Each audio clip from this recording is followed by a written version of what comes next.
श्री हरिवंश, श्री राधा वल्लभ, श्री हरिवंश। आज त्रिपुरदास जी की बारे में बताएंगे। हमें ये जानना चाहिए कि भक्ति में विपत्तियां आते ही हैं, तो भक्त को कभी घबराना नहीं चाहिए। श्री त्रिपुरदास जी का जन्म ब्रज मंडल के शेरगढ़ में हुआ था। उनके पिता राजमंत्री थे। बचपन से ही त्रिपुरदास जी में भक्ति के संस्कार थे। एक बार वे अपने पिता के साथ आगरा से किसी कार्य के लिए गिरिराज गोवर्धन आए। यहाँ उन्होंने ठाकुर श्रीनाथ जी के दर्शन किए और उनके सुंदर रूप को देखकर बहुत आकर्षित हो गए। उन्होंने यह ठान लिया कि अब वे वापस नहीं जाएंगे, बल्कि रोज इन्हीं के दर्शन करेंगे, इन्हीं के पास रहेंगे। उनके पिता ने वहां अपने किसी परिचित से कहा कि यह बालक हठ कर रहा है, तो वे उसे कुछ दिनों के लिए अपने पास ही रख लें। वे अपने पुत्र को वहीं छोड़कर वापस लौटने के लिए निकल पड़े। रास्ते में कुछ शत्रु दल के सैनिकों ने उन्हें घेर लिया और उन्हें मार डाला। भक्तों के जीवन में विपत्तियां प्रारंभ से ही आ जाती हैं। श्री त्रिपुरदास जी ने सुना कि उनके पिता को शत्रु दल ने मार डाला है, तो उन्होंने श्रीनाथ जी की ओर देखा और कहा, आप ही मेरे पिता, मित्र और मेरे सब कुछ हो। उनके हृदय में गहरा आनंद हुआ कि उनका एकमात्र पिता अंतर्ध्यान हो गया, लेकिन उनका अपने वास्तविक पिता, जो अनंत जन्मों से उनके साथ देने वाले हैं, से संबंध बन गया। अब वे केवल श्रीनाथ जी पर ही विश्वास रखते थे। विश्वास उनका था भी। वे निश्चिंत हो गए। वे रोज प्रभु के सामने भाव विभोर होकर रोते रहते थे। एक दिन जब वल्लभाचार्य महाप्रभु, जिन्होंने श्रीनाथ जी को प्रकट किया था, ठाकुर जी की सेवा में आए, तो उन्होंने देखा कि यह बालक ठाकुर जी को देखकर रोता रहता है।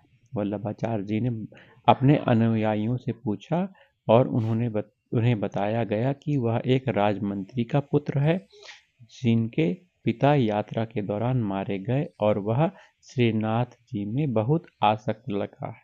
त्रिपुरदास जी ने श्री वल्लभाचार्य जी को साष्टांग दंडवत किया और कहा, प्रभु, मैं एक अनाथ बालक हूँ और मेरे नाथ केवल श्रीनाथ जी ही हैं। मुझे स्वीकार कर लीजिए। वल्लभाचार्य जी बहुत प्रसन्न हुए। उन्होंने त्रिपुरदास जी को दीक्षा दे दी। वे कुछ दिनों तक त्रिपुरदास जी को अपने पास रखते हुए उन्हें सेवा, ध्यान और भक्तिमय जीवन जीने की शिक्षा देते रहे। फिर उन्होंने उन्हें वापस जाने का आदेश दिया, साथ ही आशीर्वाद दिया कि वे श्रीनाथ जी की सेवा और चिंतन करते हुए जीवन व्यतीत करें।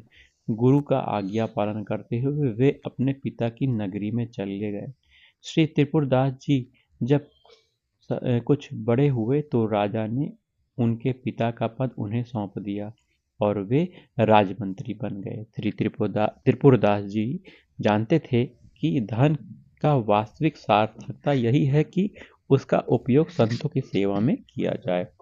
गाय, संत, ब्रह्मऋषि, भगवान के विग्रह की पूजा और किसी असहाय व्यक्ति की मदद करना जो बीमार या असमर्थ हो, इसमें जो धन खर्च होता है वो आपके भाग्य के बैंक खाते में जमा हो जाता है। यह आपको ब्याज सहित वापस मिलेगा और हमारे प्रभु के बैंक में ब्याज बहुत अधिक है। 1 रुपया पर लाखों गुना ब्याज। जो आप देखते हैं वह बड़ा पद प्राप्त करता है। जो आप देखते हैं कि कोई बड़ा पद प्राप्त करता है या कोई राजा बन जाता है, वह सब पूर्व जन्म में किए गए अच्छे कर्मों का फल ही तो है। लेकिन आजकल इस बैंक में विश्वास रखने वाले लोग बहुत कम हैं भैया। आज इस समय आप देख ही रहे हो, ऐसा बैंक बहुत कम दिखता है। तो त्रिपुरदास जी ने यह निश्चय किया कि राजमंत्री पद से जो भी धन प्राप्त होगा वे केवल संतों की सेवा और भगवत सेवा में ही उपयोग करेंगे। उन्होंने यह नियम लिया कि हर वर्ष सर्दियों में श्रीनाथ जी के लिए रत्नों और हीरों से सुसज्जित एक पोशाक बनवाकर भेजेंगे। त्रिपुरदास जी के घर रोज संतों की सेवा होती। रोज संत आते, प्रसाद प्राप्त करते। श्रीनाथ जी भी बहुत खुश होकर वह पोशाक भी धारण करते। श्री विठल नाथ जी यह देखकर आश्चर्यचकित हो गए कि जब वे ठाकुर जी को कोई अन्य वस्त्र पहनाते तो प्रभु उन्हें स्वीकार कर लेते, लेकिन जब त्रिपुरदास जी द्वारा दी गई पोशाक पहनाई जाती तो ठाकुर जी विशेष प्रसन्न हो जाते हैं। विशेष रूप से उन्हें आनंद अच्छा लगता है। यह दर्शाता है कि भक्त द्वारा प्रेम से दी गई वस्तु को भगवान अत्यधिक भाव से स्वीकार करते हैं।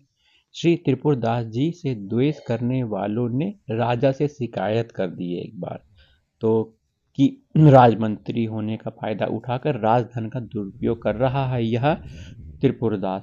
उनका आरोप था कि त्रिपुरदास जी राजधन से साधु संतों को खिलाते पिलाते हैं और राजघराने से धन चुराते हैं। राजा की बुद्धि प्रभावित हुई। उसने आदेश दिया कि त्रिपुरदास जी की सारी संपत्ति जब्त कर ली जाए। परिणाम स्वरूप उनके घर में भोजन के बर्तन तक नहीं रह गए। उनके पास खाने के लिए एक दाना भी नहीं बचा। अब वे अत्यधिक गरीबी और कष्ट में अपना जीवन यापन करने लगे। अब सर्दी की ऋतु आई। श्री त्रिपुरदास जी ने हर साल की तरह श्रीनाथ जी के लिए पोशाक भेजने का प्रण लिया था। वे जानते थे कि जब तक उनका जीवन है वे ठाकुर जी की सेवा में कोई कमी नहीं छोड़ेंगे, लेकिन अब उनके पास कुछ भी नहीं था। उन्हें यह देखकर गहरी पीड़ा हुई कि वे कोई भी कष्ट सह सकते हैं, लेकिन ठाकुर जी की सेवा के बिना उनका जीवन निरर्थक सा लगने लगा। अब वे बहुत दुखी हो गए। ठाकुर जी से विनय करने लगे, प्रभु मैं सभी कष्ट सह सकता हूँ, लेकिन आपकी सेवा के बिना मैं नहीं जी सकता। इतने में उनकी नज़र ऊपर रखी हुई एक दवात पर पड़ी। वह दवात पीतल की थी और त्रिपुरदास जी को यह ख्याल आया कि शायद कुछ सिक्कों में बिक जाए। उन्होंने दवात उठाई और बाजार में बेचने के गए, सोचते हुए कि अगर यह बिक गई तो उन्हें थोड़ी सी रकम मिल जाएगी और वे श्रीनाथ जी के लिए पोशाक भेजने को अपना नियम पूरा कर सकेंगे। त्रिपुरदास जी को उस दवात के बदले 1 रुपये मिला, जिसे लेकर वह एक कपड़े की दुकान में गए। वहां उन्होंने एक साधारण कपड़ा खरीदा। उस सफेद कपड़े को उन्होंने खुद लाल रंग से रंगा, लेकिन रंगते वक्त उनके आंसू थमे नहीं। वे प्रभु से कहने लगे, हे नाथ, यह तो इतना साधारण और मोटा कपड़ा है जो आपके सेवकों के भी लायक नहीं है। मैं इसे कैसे आपके चरणों में अर्पित करूं? उन्होंने वह कपड़ा रंगकर अपने पास रख लिया। उनका साहस नहीं हुआ कि वह कपड़ा श्रीनाथ जी को अर्पित किया जाए। एक दिन त्रिपुरदास जी त्रिपुरदास जी ने श्रीनाथ जी के एक सेवक को देखा। उन्होंने सेवक को प्रणाम किया और उसे अपने घर ले गए। उनके घर में खाने पीने का कोई उचित प्रबंध नहीं था। फिर भी त्रिपुरदास जी ने बहुत संकोच के साथ वह लाल रंग का कपड़ा निकाला और हाथ जोड़कर कहा कि मेरी यह प्रतिज्ञा थी कि मैं हर वर्ष श्रीनाथ जी को पोशाक भेजूंगा, लेकिन विधि का विधान ऐसा है कि वह मुमकिन नहीं हो सका। उन्होंने वह कपड़ा सेवक को सौंपते हुए कहा, कृपया इसे भंडारी को दे दीजिए, लेकिन गोसाई जी को इस कपड़े या मेरी वर्तमान स्थिति के बारे में कुछ नहीं बताना। भंडारी जैसा उचित समझे वैसा इसके साथ उपयोग करें। सेवक ने वह वस्त्र ले जाकर भंडारी को दे दिया। त्रिपुरदास जी की दीनहीन स्थिति के बारे में बताकर कहा कि इस सेवा का अपमान न किया जाए। इस सेवक भंडारी ने उस कपड़े का सम्मान पूर्वक उपयोग करते हुए उसे ठाकुर जी की अन्य पोशाकों को लपेटने के लिए अलमारी में रख दिया। सर्दी का समय था। एक दिन श्रीनाथ जी श्रृंगार के बाद अचानक कांपने लगे। तब श्री विठलनाथ जी चरण सेवा में लग गए तो ठाकुर जी ने उनसे कहा कि मुझे बहुत जोर से ठंड लग रही है। विठलनाथ जी ने कहा। तुरंत ठाकुर जी को महंगे गर्म वस्त्र पहनाए गए, लेकिन ठाकुर जी फिर बोले, बहुत ठंड लग रही है।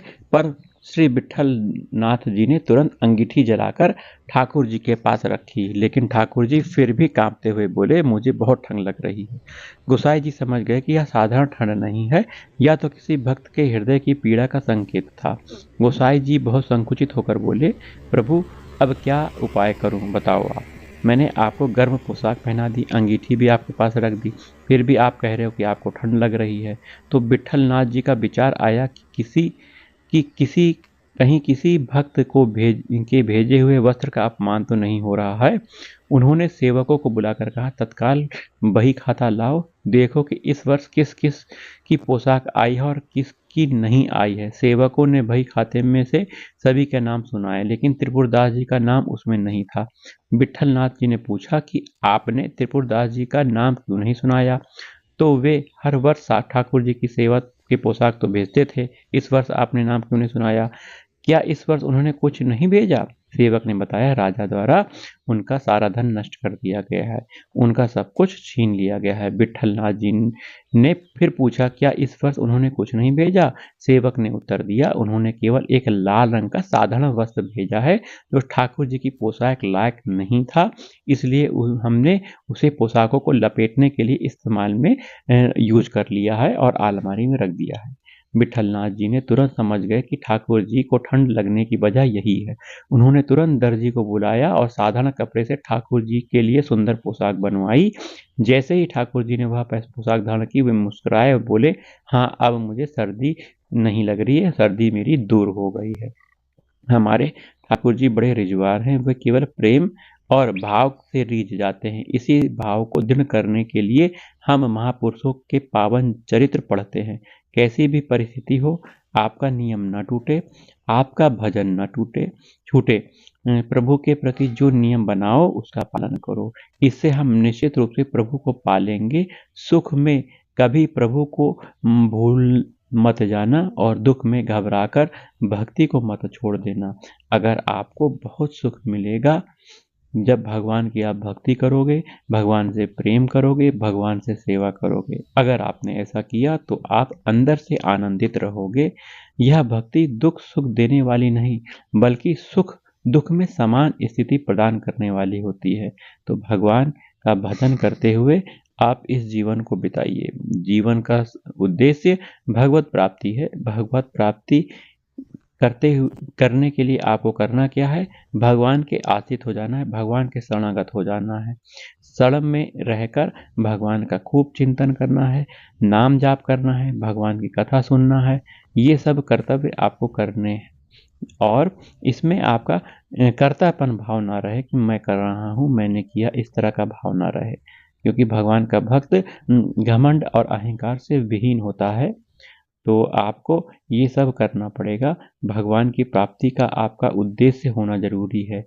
अगर उद्देश्य नहीं है तो आप कैसे चल पाओगे? उद्देश्य बनाइए, हमें भगवत प्राप्ति करनी है और चल पड़िए भगवान के नाम में, भगवान के रूप में, भगवान की लीला में और इसी में डूबकर अपने जीवन को बिताइए।